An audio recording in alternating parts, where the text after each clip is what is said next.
Hello बच्चों, फिर से आप सबका स्वागत है मेरे चैनल फिजिक्स और मैथ्स बाबा पे।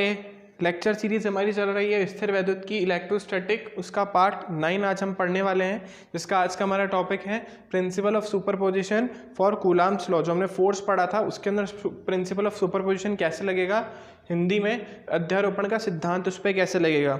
अध्यारोपण का सिद्धांत आप ऑलरेडी पढ़कर आए हैं 11th क्लास में। पहले उसका थोड़ा सा मीनिंग समझ लेते हैं।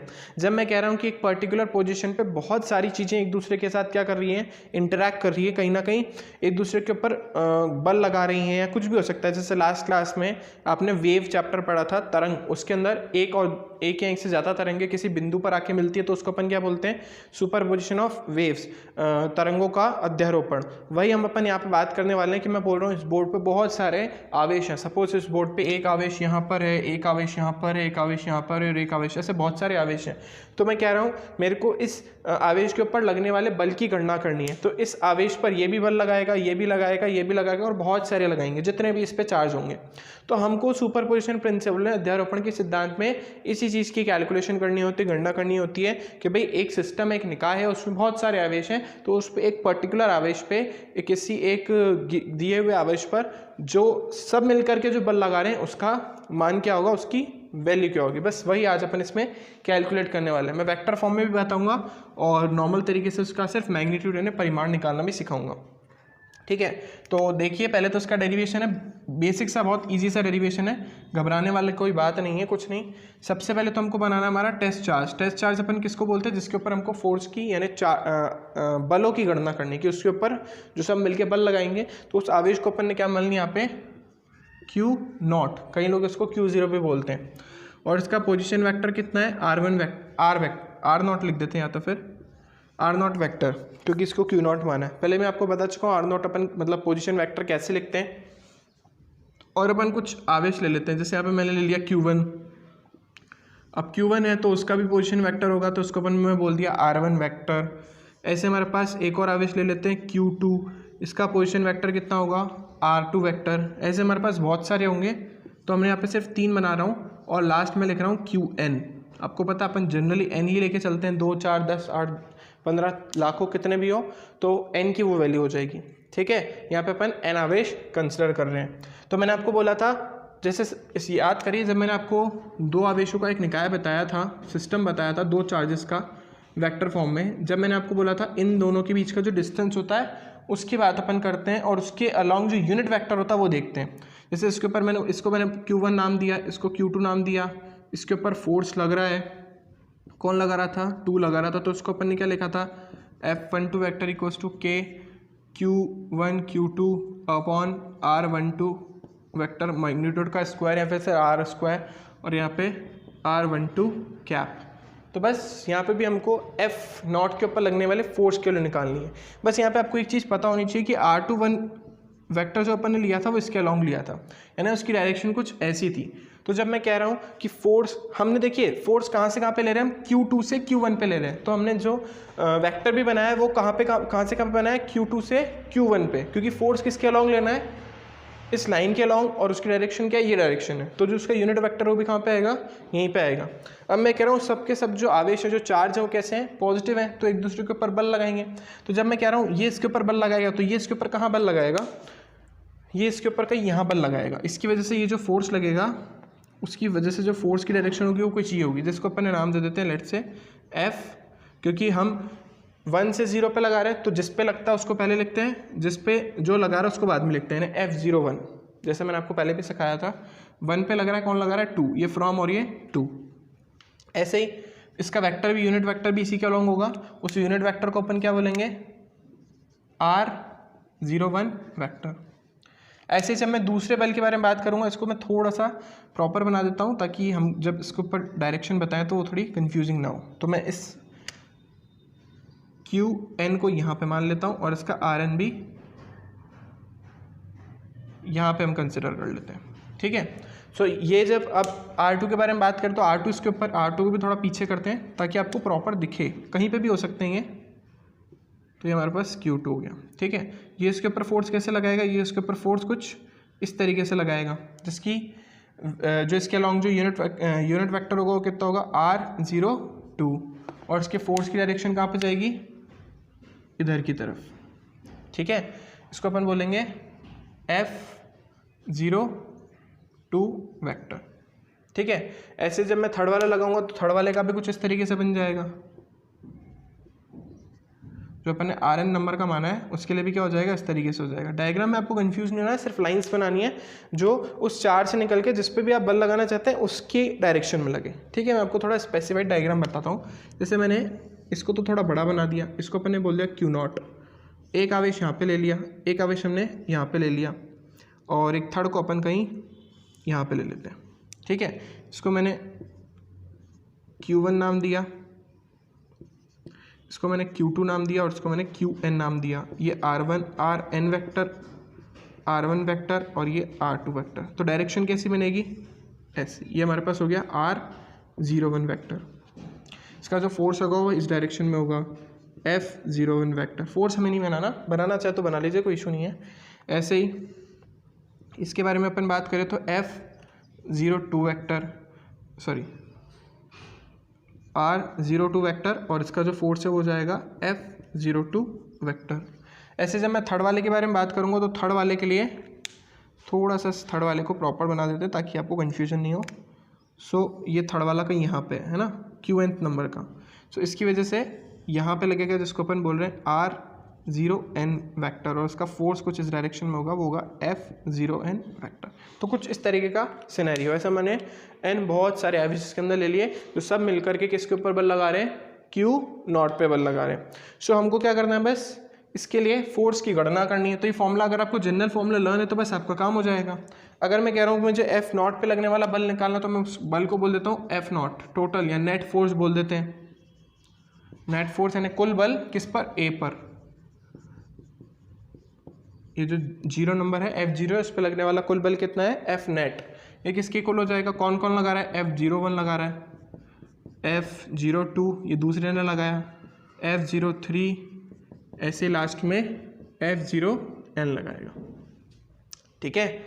तो F01 की वैल्यू आप सीधी सीधी खुद भी लिख सकते हैं, K Q1 Q0। देखिए नीचे वाली तो चार्ज अपन लिखते हैं, चाहो तो पहले Q0 लिख लो, फिर Q1 लिख लो, फिर R01 वेक्टर का मॉड का स्क्वायर और R01 कैप, ऐसे ही K Q0 Q2 upon R02 vector का स्क्वायर और R02 कैप। दिख रहा होगा आपको इस डायग्राम में, और आप ऊपर से देख के भी इजीली बता सकते हैं सारी चीज़ें। ऐसे हमारे पास nth नंबर का जो K Q0 Qn upon R0n vector का स्क्वायर और R0n कैप, ठीक है।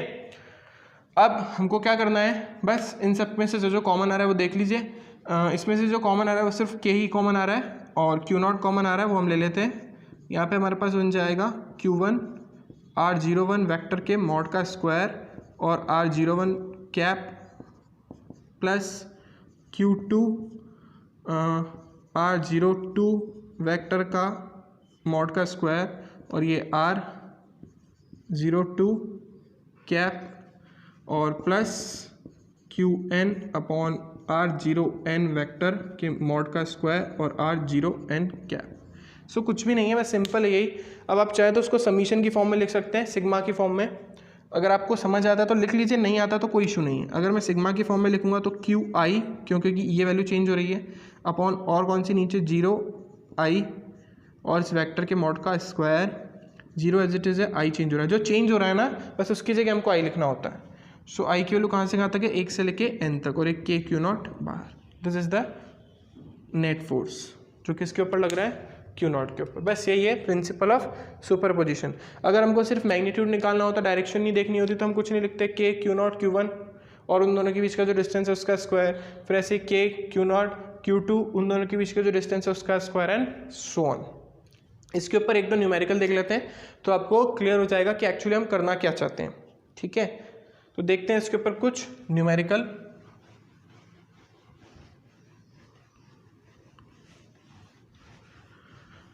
चलिए, जो पहला न्यूमेरिकल है वो आपको स्क्रीन पे नीचे दिख रहा होगा। मैं आपको एक्सप्लेन कर देता हूँ बस क्वेश्चन क्या है, बाकी स्क्रीन पे आप देख ही रहे होंगे। क्वेश्चन ये हमारे पास कि भाई 2 पॉइंट चार्जेस हैं जिनके जो चार्जेस हमको दे रखे हैं वो दे रखे हैं 9E और 4E, और वो दोनों एक दूसरे से r डिस्टेंस पे हैं, तो ये पूछ रहा है हमको थर्ड चार्ज q को कहाँ पे प्लेस करना चाहिए ताकि हमारा जो सिस्टम है वो किस में आ जाए, इक्विलिब्रियम यानी साम्यावस्था में आ जाए। तो यानी हमारे पास इस तरीके से कोई दो चार्जेस हैं, एक 9e है और एक 4e, दोनों के बीच का जो डिस्टेंस है वो कितना है r। ये क्या बोल रहा है, एक थर्ड चार्ज हमारे पास q, उसको अपन को कहाँ पे प्लेस करना चाहिए, कहाँ पे रखना चाहिए, वो थर्ड चार्ज इसने हाँ क्यों ही बोला है, तो थर्ड चार्ज क्यू को अपन को कहाँ पे रखना चाहिए ताकि पूरा का पूरा निकाय, पूरा का पूरा सिस्टम जो है वो कहाँ पे आ जाए, साम्यावस्था में यानी इक्विलिब्रियम में। इक्विलिब्रियम का मतलब क्या होता है, एक ऐसा सिस्टम जिसमें सारे चार्जेस पे लगने वाला नेट फोर्स कितना हो, 0। इसका मतलब सपोज मैं आपको समझाने की कोशिश करता हूँ, जैसे मैंने चार्ज क्यू को यहाँ प्लेस करा, मैं कह रहा हूँ इन दोनों चार्जेस की वजह से इस पर कुछ ना कुछ बल लगेगा, तो जो कुल बल है वो यहाँ जो नेट फोर्स है वो कितना हो जाना चाहिए, 0। इस तरीके से इस चार्ज पे भी लगने वाला नेट फोर्स कितना हो जाना चाहिए, 0। इस चार्ज पे भी लगने वाला नेट फोर्स कितना हो जाना चाहिए, 0। तो अगर ऐसा है तो उस सिस्टम को अपन क्या बोलेंगे, इक्विलिब्रियम सिस्टम यानी साम्यावस्था की कंडीशन बोलेंगे। तो मैंने सोचा कि भाई मैं क्यू को यहाँ पे रख देता हूँ, ये डिस्टेंस कितनी है, x, तो ये डिस्टेंस कितनी हो जाएगी, r माइनस एक्स। इतनी बात समझ आती होगी भैया, x मानी है मैंने, मुझे नहीं पता, ये तो निकालनी है। और दूसरी डिस्टेंस को अपन ने क्या बोल दिया, r माइनस एक्स। अब आप चाहें तो इस 9e पे लगने वाला फोर्स निकाल सकते हैं, आप चाहें तो इस 4e पे लगने वाला फोर्स निकाल सकते हैं, और आप चाहें तो इस q पे लगने वाला फोर्स निकाल सकते हैं। मैं आपको बोलूँगा इस q पे लगने वाला फोर्स निकालिए, क्यों, क्योंकि इस q की वैल्यू आपको नहीं पता। तो मैं कह रहा हूँ, मैं ऐसा बोलता हूँ कि भाई क्योंकि जो हमारा सिस्टम हो किस में, साम्यावस्था में, इक्विलिब्रियम में, तो as system is in equilibrium then net force on q is equals to 0। Hindi में, चूँकि निकाय साम्यावस्था में है अतः q पर लगने वाला तो सब पे बल 0 होगा, लेकिन हम q को लेके चल रहे हैं, लगने वाला बल 0 के बराबर होगा। ठीक है, अब हम q के ऊपर लगने वाले नेट फोर्स के बारे में बात करें तो q के ऊपर कौन कौन फोर्स लगा रहा है, एक 9e लगा रहा है और एक 4e। सो q के ऊपर फोर्स लगाया पहले तो 9e ने, तो वो क्या हो जाएगा k q1 जो कि q ही है, q2 हमारे पास 9e, और इन दोनों के बीच का डिस्टेंस कितना है, x² प्लस नेक्स्ट हमारे पास, अच्छा डायरेक्शन से मेरा मतलब नहीं है, टोटल फोर्स नेट फोर्स हमें कितना रखना है, यहाँ पे 0 करना है। तो मुझे एक चीज़ आप बताइए, अगर मैं कह रहा हूँ कि ये दोनों, क्योंकि दिया हुआ है क्वेश्चन में ई और नेगेटिव तो लगा नहीं रखा, मतलब ये भी पॉजिटिव चार्ज और ये भी पॉजिटिव चार्ज, तो ये इसके ऊपर फोर्स कैसे लगा रहा होगा, इस डायरेक्शन में, आउटवर्ड डायरेक्शन में, और ये इसके ऊपर फोर्स कैसे लगा रहा होगा, इस डायरेक्शन में। तो दोनों की डायरेक्शन कैसी है, अपोजिट, इसलिए यहाँ पे प्लस की जगह हमको क्या लेना पड़ेगा, माइनस। ठीक है भाई, ये भी पॉजिटिव है नेगेटिव है, इसलिए जो नेट फोर्स होगा उसकी डायरेक्शन क्या होगी, अपोजिट। इन केस एक पॉजिटिव होता है एक नेगेटिव होता, तो दोनों की डायरेक्शन क्या हो जाती, सेम। उस केस में यहाँ पे माइनस की जगह क्या आता, प्लस। तो नेक्स्ट हमारे पास के क्यू, ये कितना है 4e, और इनके बीच का डिस्टेंस r माइनस एक्स का स्क्वायर इक्वल्स टू 0। समझ पा रहे होगे, ये f1 है ये f2 है, दोनों का जो सम है, वेक्टर सम जो है, वेक्टर सम ही तो लिया अपन ने भाई, सुपरपोजिशन प्रिंसिपल का। अच्छा मैंने आपको स्टेटमेंट नहीं बताया, स्टेटमेंट क्या होता है, total net force on any charge is equals to vector sum of the, और ऐसा बोल सकते हैं vector sum of the total force due to the rest of the charges. यानी एक सिस्टम, एक निकाय है, उसके अंदर बहुत सारे आवेश हैं, चार्ज हैं, तो किसी एक पर्टिकुलर आवेश पर लगने वाला जो बल है, जो नेट फोर्स है, वो किसके इक्वल होगा, सभी उस आवेश को छोड़कर बाकी सभी के द्वारा उस पर लगाए गए बलों के सदिश योग के बराबर। यानी उस चार्ज पर लगने वाले सारे, उस चार्ज को छोड़ करके जितने भी चार्जेस वहाँ पर रखे हुए हैं, उन सब की वजह से उसके ऊपर लगने वाले वेक्टर सम के इक्वल। तो यहाँ पे अपन ने वेक्टर सम ही तो किया है, हमने डायरेक्शन कंसिडर करिए, इसलिए अपन ने वेक्टर सम ही किया है। ठीक है, वहाँ पे अपन जो r12 कैप या r01 कैप लिख रहे थे वो उसकी डायरेक्शन बता रहा था।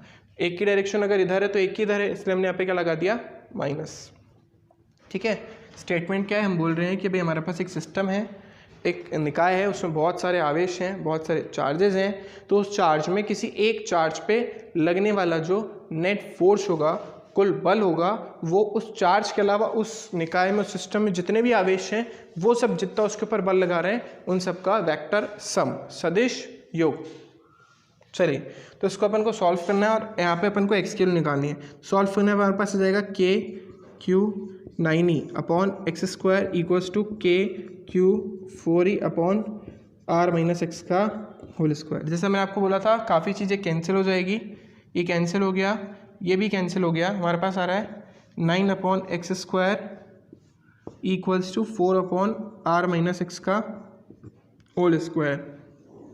इन दोनों को क्रॉस मल्टीप्लाई करते हैं, यहाँ हमारे पास जाएगा 9 आर माइनस एक्स का whole square equals to 4x square. अब अपन को दोनों तरफ क्या लेना पड़ेगा, रूट, और जब अपन दोनों तरफ रूट लेते तो एक तरफ प्लस 9 का रूट कितना हो जाएगा 3 और माइनस एक्स का इसका स्क्वायर हट जाएगा और यहाँ पे आ जाएगा हमारे पास 2 और ये x।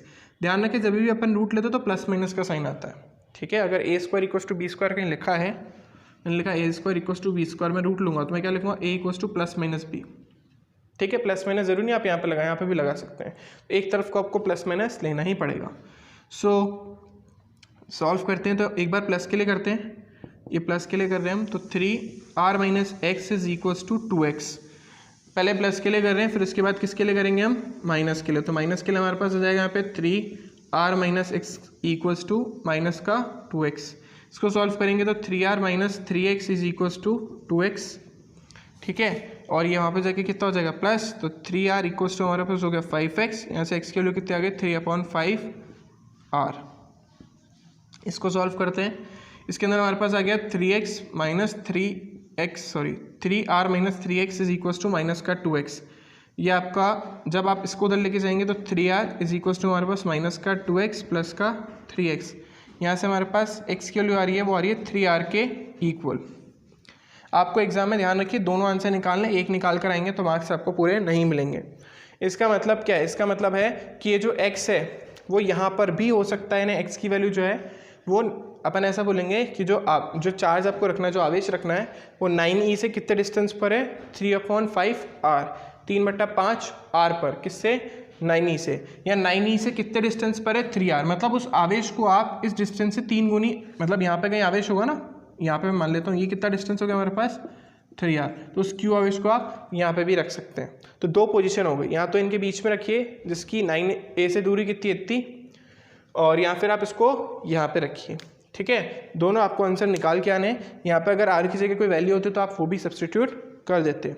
आज का लेक्चर यहीं पे ख़त्म कर रहे हैं, कुछ न्यूमेरिकल्स जो हैं इसके वो अपन नेक्स्ट लेक्चर में देखेंगे, और उसके बाद इलेक्ट्रिक फील्ड जो है, विद्युत क्षेत्र जो है वो अपन स्टार्ट कर देंगे, वो भी बहुत इंपॉर्टेंट पार्ट है। Thank you for watching this video, please share, like and subscribe.